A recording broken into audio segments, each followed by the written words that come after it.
मधुबनी से आप देख रहे हैं मिथिला दस्तक।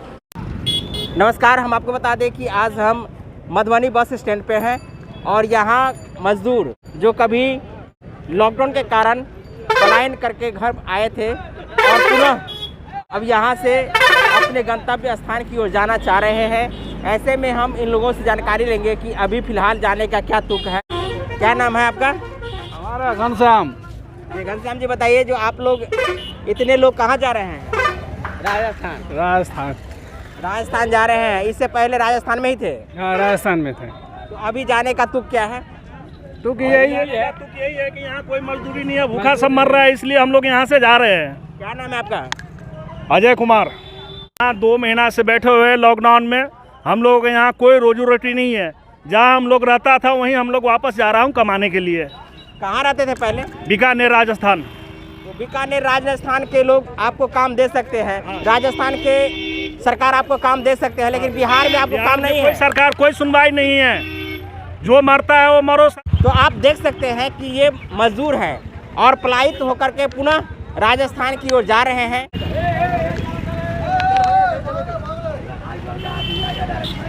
तो देख रहे हैं कि एक मुश्त बिहार से पलायन होकर के राजस्थान जा रहे हैं, जहां ये लोग काम करते थे। 2-3 महीना पहले ही राजस्थान से यहाँ पहुँचे थे और जब यहाँ काम नहीं मिला है तो पुनः ये लोग अपने स्थान की ओर जा रहे हैं, जहां इन्हें आजीविका के लिए काम मिल जाता था। भैया, आप लोग को यहाँ काम यदि बिहार सरकार देगा तो आप लोगों को करना चाहिए ना? ये तो सुनते 5 साल हो गया कि सबको यहाँ नौकरी लगाऊंगा तो चीनी मिल चालू करता, कोई कुछ नहीं है यहाँ। तो वहाँ जाकर सर कौन सा काम करते हैं जो यहाँ बिहार में नहीं मिलता है? सब अलग अलग मजदूरी करता है।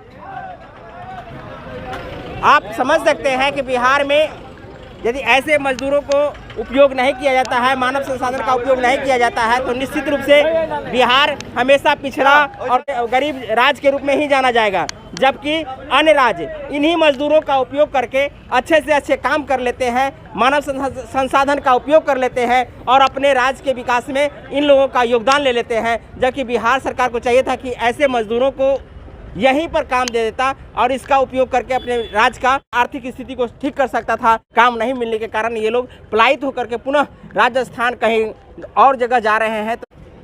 तो हम आपको मधुबनी के बस स्टैंड से आपको ये रिपोर्ट दिखा रहे हैं कि मजदूर सैकड़ों की संख्या में यहाँ से पलायन हो रहे हैं और पुनः लॉकडाउन में उन्हें जब काम यहाँ नहीं मिला है तो अपने काम की खोज के लिए अन्यत्र जगह जा रहे हैं, अन्य राज्यों में जा रहे हैं। अधिकांश यहाँ हम आपको जिधर भी दिखा रहे हैं कैमरा, वहाँ मजदूर ही मजदूर हैं जो पलायित होकर के यहाँ से जा रहे हैं, बिहार से जा रहे हैं। मधुबनी से जब इतने संख्या में जा रहे हैं तो आप समझ सकते हैं कि अन्य जिलों से भी कितने मजदूर पलायन होकर के जा रहे होंगे। आप देख सकते हैं ये तमाम मजदूर हैं, पलायन करके यहाँ से जा रहे हैं। इन्हें काम यहाँ नहीं मिला है, इसलिए ये लोग यहाँ से जा रहे हैं।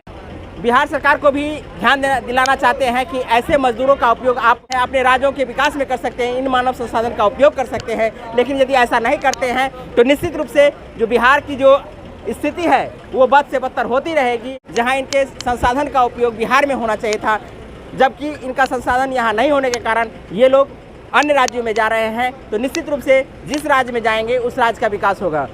अंत में हम यही कहेंगे कि इन मजदूरों का उपयोग हमारे बिहार सरकार को करना चाहिए, लेकिन नहीं कर पा रहे हैं। यह बिहार के लिए दुर्भाग्य है और उन राज्यों के लिए सौभाग्य है जिन राज्यों में ये लोग मजदूरी करने के लिए जा रहे हैं। और हमारे चैनल को अब तक सब्सक्राइब नहीं किया है तो सब्सक्राइब कर लीजिए। साथ में ये वीडियो आपको कैसा लगा है हमें कमेंट करके ज़रूर बताइएगा।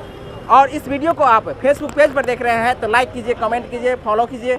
बहुत बहुत धन्यवाद। जय हिंद, जय मिथिला।